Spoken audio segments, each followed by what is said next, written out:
The most important radiotherapy trial that was presented at ASCO was the EORTC 22922. This is a randomized trial of regional nodal irradiation. It was for patients who were stage 1 to 3 who were either node positive and or had central or medial tumors.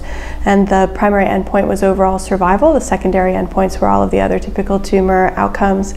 The primary finding was that at 15 years, breast cancer mortality was improved 3.8% in the patients who had regional nodal irradiation. And that's an exciting finding. One of the main aspects of that is that this, in combination with another trial asking the same question, really demonstrate that radiotherapy has a systemic effect in these early stage patients. And I think that's a new way of thinking about radiotherapy for this group. So that was a significant piece of information. One of the challenges about regional nodal irradiation is that you would expect it to increase the dose to the heart.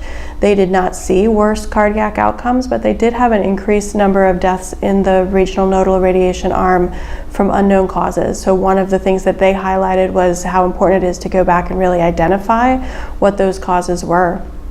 I think that the time frame of that study is in a time where you might have expected higher heart doses than we see now.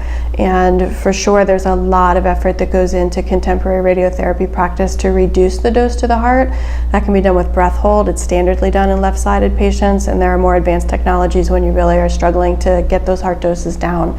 So I think in our current practice, we would expect the risk of a heart event to be less than 1%, even with regional nodal irradiation. So it should be really safe.